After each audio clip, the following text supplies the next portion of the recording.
Google ఒక అద్భుతమైన ప్రొడక్ట్ను launch చేసింది ఇటీవల. చాలా వండర్ఫుల్ ప్రొడక్ట్. నేను ఎక్స్పీరియన్స్ చేసి ఆ ఫీలింగ్ చెప్తున్నాను. ఈ ప్రొడక్ట్ ఏంటంటే, మనము ఇచ్చిన కంటెంట్ను ఎంత కంటెంట్ అన్నా కానీ అనేక రూపాల్లో ఇవ్వచ్చు.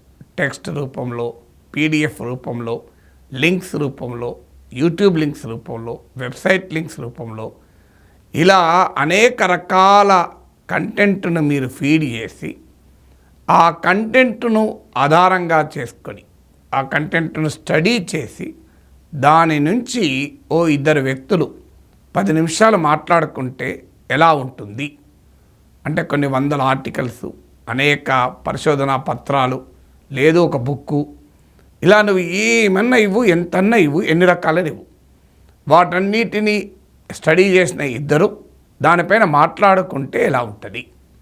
ఇది ఊహించడానికి ఆశ్చర్యంగా ఉంటుంది. కానీ సరిగ్గా గూగుల్ ఎల్ఎం లాంగ్వేజ్ మోడల్ అంటారు. ఇది తయారు చేసిన ఆడియో ఓవర్వ్యూ అనే ప్రొడక్ట్ మీకు ఈ వండర్ చేసి పెడుతుంది. నేను ఫింట్లో రాసిన ఆర్టికల్, ఇటీవల రాసిన ఆర్టికల్ను ఆంధ్రప్రదేశ్ రాజకీయాల్లో తాజా పరిణామాలపైన క్వింట్లో రాసినటువంటి ఆర్టికల్ను నేను అప్లోడ్ చేశాను ఆడియో ఓవర్వ్యూస్లో. ఈ గూగుల్ నోట్బుక్ ఎల్ఎం పేరిట గూగుల్ లాంచ్ చేసిన ఈ ప్రొడక్ట్లో దాన్ని ఒక 10 నిమిషాల పాడ్కాస్ట్గా గూగుల్ నోట్బుక్ ఎల్ఎం దాన్ని రూపొందించింది. ఈ వీడియోలో నేను తర్వాత ఆ పాడ్కాస్ట్ కూడా మీకు అందిస్తాను. సో ఈ ఆర్టికల్ బేస్ చేసుకొని, ఈ ఆర్టికల్లో ఉన్న కంటెంట్ అర్థం చేసుకొని, దాని కాంటెక్స్ట్ను కూడా అర్థం చేసుకొని, నా ఆర్టికల్ చదివిన ఇద్దరు వ్యక్తులు ఎలా మాట్లాడుకుంటారో అలా మాట్లాడుకుంది. ఒక మేల్ వాయిస్, ఒక ఫిమేల్ వాయిస్ కలిసి నా ఆర్టికల్ పైన చర్చించుకున్నారు. నా ఆర్టికల్ పైన అంటే నా ఆర్టికల్లో ఉన్న కంటెంట్ పైన. నా ఆర్టికల్ బాగుందా బాగలేదా అని కాదు, నా ఆర్టికల్లో నేను చెప్పిన సబ్జెక్ట్ కాంటెంట్ను వాళ్ళిద్దరు మాట్లాడుకున్నారు. నా ఆర్టికల్ గురించి కామెంటరీ కాదది. నా ఆర్టికల్లో నేను చర్చించిన అంశాలను ఆ ఇద్దరు వ్యక్తులు ఆ కాంటెంట్ను చర్చించుకున్నారు. ఇందులో వండర్ఫుల్ ఏంటంటే, ఇది చాలా కన్వర్జేషనల్గా ఉంటుంది. మీరు ఇప్పుడు ఒక పెద్ద 100 పేజీల బుక్ చదవాలనుకోండి, చాలా సమయం తీసుకుంటుంది, కొన్నిసార్లు బోరింగ్గా కూడా ఉండొచ్చు.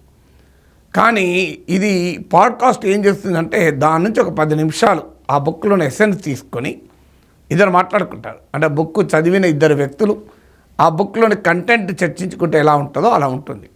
సో వాళ్ళిద్దరూ కన్వర్జేషనల్ స్టైల్లో, ఎంగేజింగ్ పద్ధతిలో మాట్లాడుకుంటారు. హ్యూమన్ ఎమోషన్ మాట్లాడు, అలాగా, టూ మచ్, అలా చేశారా, అంత అన్యాయమా, మరి ఇట్లా చేస్తే ఎట్లా, ఏమవుతుంది, ఇది మరి గందరగోళం కదా. ఇలా మనం ఒక సంభాషణలో హ్యూమన్ ఎమోషన్స్, మన భావోద్వేగాల్ని ఆ సంభాషణలో వ్యక్తం చేస్తారే. సో ఈ మనమిచ్చిన కంటెంట్ని ఉపయోగించుకొని మానవ సహజమైన భావోద్వేగాలతో మిళితమైన సంభాషణ ఈ పాడ్కాస్ట్లు ఇవ్వడం ప్రత్యేకత. అలాగే చాలా నేచురల్ ఫ్లో. మళ్ళీ ఇంకా విచిత్రం ఏంటంటే, ఎక్కడా తప్పులు లేకుండా, దాదాపు తప్పులు లేకుండా నేచురల్ ఫ్లోలో, అంటే ఒక ఇద్దరు వ్యక్తులు దాన్ని పూర్తిగా చదివి ఆ కంటెంట్ గురించి మాట్లాడుకున్నట్లుగా ఉంటుంది. సో ఇంతకన్నా ఆశ్చర్యం మనకి ఇంకోటి కాదు. సో దీంట్లో ఆ ఆర్టికల్లో ఉన్న మెయిన్ డీటెయిల్స్, ఇంట్రికేట్ డీటెయిల్స్ కూడా ఇది క్యాప్చర్ చేస్తుంది. ఒక హ్యూమన్ సంభాషణ ఎలా ఉంటుందో అలా ఉండడం ఏదేదో సాంకేతికపరమైన ప్రొడక్ట్ లాగా అనిపించదు. అంటే ఆర్టిఫిషియల్ ఇంటెలిజెన్స్ సృష్టించబోతున్న అద్భుతాలకు నోట్బుక్ ఎల్ఎం గూగుల్ క్రియేట్ చేసిన ఆడియో ఓవర్వ్యూస్ అనే ఈ నోట్బుక్ ఎల్ఎం అనే ప్రొడక్ట్ ఒక అద్భుతమైన ప్రొడక్ట్. వాస్తవంగా నోట్బుక్ ఎల్ఎం కేవలం పాడ్కాస్ట్లే కాదు, మీరు కంటెంట్ అంతా ఇచ్చి దాన్ని ఏ రూపంలో సమరైజ్ చేయవన్నా, దాంట్లో క్వశ్చన్స్ రైజ్ చేయవన్నా, నీ ఉదాహరణకు అనేక రకాల కంటెంట్ చదువుతావు, చదివిన తర్వాత నువ్వు ఎందులోకి వెళ్ళి ఏ చైనా కూడా గుర్తుండదు. కానీ ఈ నోట్బుక్లో అప్లోడ్ చేస్తే నువ్వు ఏ పాయింట్ ఎందులో ఉంది కూడా చాలా సులభంగా వెతుక్కోవచ్చు. నువ్వు ఒక 10 20 30 ఆర్టికల్స్ చదువుతావు. ఏ ఆర్టికల్లో ఏ పాయింట్ ఉండాలి అంటే ఎలా గుర్తుంటుంది? నువ్వు ఆ 30 ఆర్టికల్స్ నోట్బుక్ ఎల్ఎంకు ఫీడ్ చేస్తావనుకోండి, అప్లోడ్ చేస్తావనుకోండి, నీ ఆ పాయింట్ని బట్టి అది ఎక్కడుందో కూడా చెప్పగలుగుతుంది. సో ఇది ఒక వండర్ఫుల్ ఆర్టిఫిషియల్ ఇంటెలిజెన్స్ ప్రొడక్ట్. నిజంగా చెప్పాలంటే చాట్ జీపీటీ వచ్చాక గూగుల్ వెనుకబడింది అని చాలామంది విశ్లేషించారు.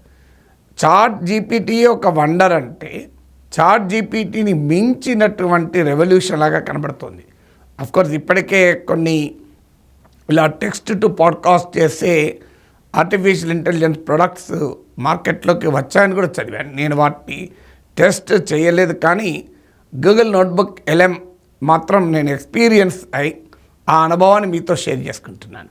మీకు గనక ఇది నచ్చితే నేను రాసే ప్రతి ఇంగ్లీష్ ఆర్టికల్ని కూడా ఇలాగే పాడ్కాస్ట్గా మార్చి మీకోసం అందిస్తాను.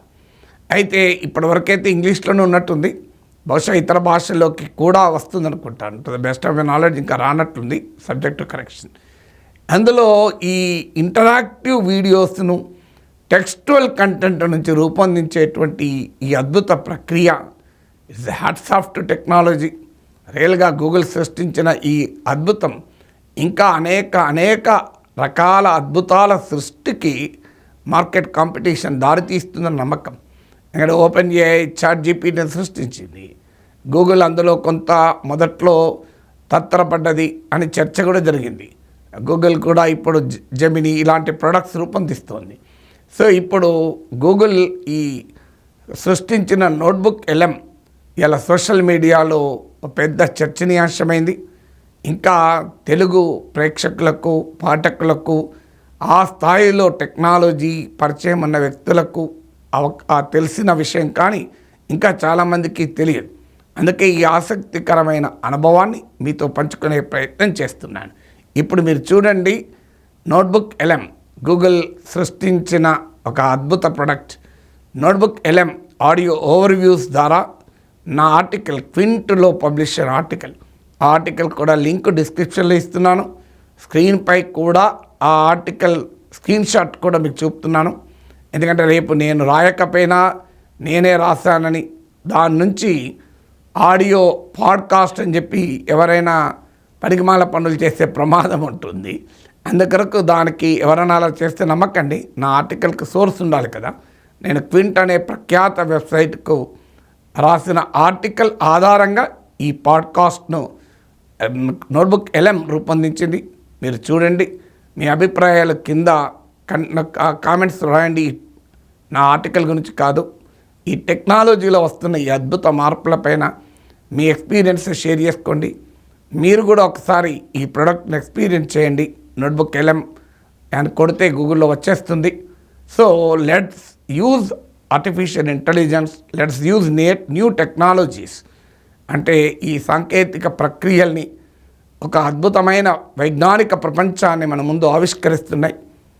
ఎప్పుడు వాటిలో ఉన్న నెగటివ్ ఎఫెక్ట్స్ నుంచే మాట్లాడడం కాదు, అది సమాజాన్ని ఎంత పాజిటివ్గా ఇంపాక్ట్ చేస్తున్నాయి కూడా మనం ఆలోచించాలి. సో దయచేసి చూసి మీ రెస్పాన్స్ కింద కామెంట్స్లో రాయండి. ఇప్పుడు గూగుల్ ప్రొడ్యూస్ చేసిన నోట్బుక్ ఎల్ఎం సృష్టించిన ఈ పాడ్కాస్ట్ను నా కంటెంట్ ఆధారంగా, నా ఆర్టికల్ ఆధారంగా సృష్టించిన పాడ్కాస్ట్ చూడండి. All right, so we're diving into Andhra Pradesh politics today, and let me tell you, it's a wild ride. It's definitely never boring. No, not at all. Our listeners are particularly interested in Chandrababu Naidu, specifically his, well, let's just say his recent pivot in strategy. Right, his embrace of, we could say, a more religiously charged political voice, maybe? Exactly, and we've got a ton of articles and analyses here, and honestly, even I was pretty surprised by this whole saffron shift, as some are calling it. Yeah, it's definitely a fascinating development, to say the least. It really is, and to help us unpack all of this, we've got our expert here. Now, Naidu is usually known for his focus on tech, economic reforms, that kind of thing. Not exactly what comes to mind with this new approach. So, what's the deal? What's going on here? It's a fascinating pivot, no doubt about it. To really understand how significant this shift is, we need to remember who Naidu's core base has always been. Urban, tech-savvy, economically driven voters. They've been his foundation. Right, his brand, if you will. Precisely. And that's why this shift toward Hindu nationalism, and we should definitely unpack that term a bit later, is so interesting. It suggests a change in strategy, maybe even a hint of desperation. Desperation. Whoa, okay, tell me more about that. Didn't he just win the 2024 election? He did, but it wasn't a landslide victory by any means. He needed the support of Jana Sena, which has a much stronger Hindu nationalist platform. And of course, you've got the BJP looming large nationally. The BJP. Always a factor. Always. And that leads us right into Naidu's main rival, YS Jagan Mohan Reddy, who leads the YSRCP party. That's where things get really interesting. Okay, so give me the rundown. What's the dynamic there? Well, Naidu's using religious rhetoric, like the whole Tirupati Laddu controversy, to directly target Reddy in his base. It's a risky move for sure. Hold on, the Tirupati Laddu controversy. I think I missed that one. What happened there? So, the Tirupati Laddu, it's not just any sweet. It's sacred prasadam for devotees of Lord Venkateswara at the Tirupati temple. There were allegations of irregularities in how they were distributed during Reddy's last time in office, and Naidu's using that to paint Reddy as, well, disrespectful to Hindu traditions. Clever tactic, but pretty risky too, right? Alienating voters over religious practice, that's playing with fire. It definitely is. And there's another layer to this whole thing.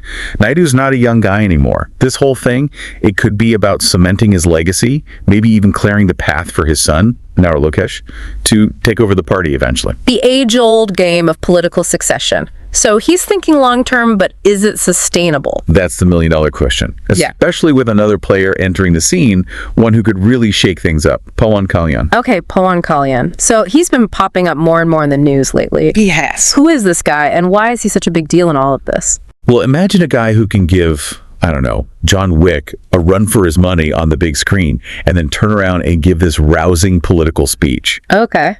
That's Pawan Kalyan, basically. Wow. Hugely charismatic, popular, and a major figure in this whole Hindu nationalist movement. So he's like an actual movie star turned politician? That's right. He's also the head of Jana Sena, the party currently backing Naidu, remember? Right. But here's a really interesting part. Kalyan's political journey actually began on the left, embracing socialist ideals, complete opposite end of the spectrum. Whoa, that's quite the turnaround. So he goes from fighting for the working class to aligning with, well, a very different ideology. It is quite a shift. Yeah. What's the story there? Honestly, it has people scratching their heads. Some say it's a strategic move to ride this wave of Hindu nationalism, while others believe it's a genuine evolution of his beliefs. Whatever the reason, it's definitely working for him. He's got the people's attention, especially the younger generation. Okay, so you've got Naidu making this shift, this saffron shift, and then you've got Kalyan, who's already there, potentially pulling voters in the same direction. You got it. By playing this Hindu card, Naidu might actually be strengthening Kalyan's position without realizing it. Essentially, creating a rival for the same voter base. It's a dangerous game he's playing. Yeah, it's almost like he brought a knife to a gunfight, right? Right. Speaking of dangerous games, you mentioned earlier that aligning with Hindu nationalism can backfire. Yeah. Like, it can really backfire. It's a recurring theme in Indian politics. Kind of a cautionary tale, Give me an example. Let's look at the Assam Gana Parishad, the AGP, up in Assam. Okay. Their identity was rooted in Assamese language, regional pride, that sort of thing. So not really aligned with the whole Hindu nationalist ideology then? Not exactly. But they decided to join forces with the BJP back in the 80s. And guess what happened? Their popularity plummeted. The BJP gained a foothold in the state, and the AGP, well, they're still struggling to regain their old standing. Ouch. Talk about a cautionary tale. Yeah. It's like hitching your wagon to a runaway train. It's a good way to put it. You think you're in control, but you end up wherever the train takes you. Exactly. And it's not just the AGP. Remember the Janata Dal United, the JDU? They were a major player in that national NDA coalition. Right. But those kinds of alliances, they often end up benefiting the bigger fish. The smaller party is left with a diminished sense of self, less power. So you're saying that joining hands with a larger, more ideologically driven party, it can actually water down your own identity. Yeah. You try to blend in, you lose what makes you unique, and then your own voters might not even recognize you anymore. Exactly. And that's what Naidu needs to be careful of. Yeah. It's a pattern we've seen play out time and time again in Indian politics. So, are there any instances where a regional party has managed to hold their own while also, let's say, playing footsie with Hindu nationalism. It's rare, Yeah. but it's not unheard of. Okay. Take the Rashtriya Janata Dal, the RJD. Okay. They've consistently opposed the BJP's ideology, and even though they've been out of power in Bihar recently, they're still a force to be reckoned with. Interesting. It suggests that sometimes sticking to your guns, even if it means a tougher road, can be the more sustainable strategy in the long run. Integrity over fleeting alliances. Right. Sounds like a lesson some politicians could stand to learn. You're telling me. And there are plenty of examples where compromising your core principles for short-term gains, well, it doesn't always end well. Oh, I bet. Tell me more. All right, let's go to Haryana. Remember the Janayak Janata Party, the JJP? Yeah, vaguely. They campaigned against the BJP, and what did they do right after the election? Formed a post-poll alliance. The result? Don't tell me it blew up in their faces. Pretty much. Their support base felt betrayed, the alliance crumbled, and the JJP lost a lot of ground. Oof. That's gotta sting. It does. It seems like voters can smell hypocrisy from a mile away. They can. They really can, and they don't forget it when they feel like their trust has been broken. Nope. And that brings us to maybe one of the most striking examples of this. The People's Democratic Party, the PDP, in Kashmir. Kashmir, that's a whole other ball game, isn't it? Absolutely. Yeah. The PDP, with their focus on regional autonomy, decided to share power with the BJP, a party with completely different views on the region. Right. The result, the PDP's credibility took a massive hit, their influence faded, and the BJP, they just solidified their position. It's like you said, a broken record. These alliances, they usually just end up benefiting the party with the stronger, more, centralized ideology. It's a pattern, that's for sure. Yeah. We see it with the Janata Dal, secular in Karnataka, the Kerala Congress, even the Shiv Sena in Maharashtra. Wow. They've all been in this situation. And more often than not, it doesn't really work out in their favor. Right, and that's the risk Naidu is taking here. Yeah. He's betting that he'll be the exception to the rule, that he can ride this wave and come out on top. Yeah. But history, as we've seen, suggests otherwise. So it's not just a one-off thing then. It sounds like there's a whole graveyard of regional parties who've tried to, play this game and gotten burned. It's a pretty common story, and it's not just regional parties either. Really? Nope, we've seen national parties like the Samajwadi Party and the Bahujan Samaj Party struggle with this too. That pull to tap into this huge, ideologically driven voter base, it's tempting. Right. But it comes with a cost. And that cost often seems to be, their own identity, right? Their core values, Yeah, right. the things that made them stand out in the first place. It's like trying to blend in. When you're a chameleon, you can change your colors all you want, but you might just lose yourself in the process. You know what I mean? I get it. And the voters, they see through it, don't they? It's like, wait, this isn't the same party I voted for. Absolutely. And that's what's hard to come back from. That loss of trust, that disconnect between what a party does and what they've always stood for. Which brings us right back to Naidu and this gamble he's making.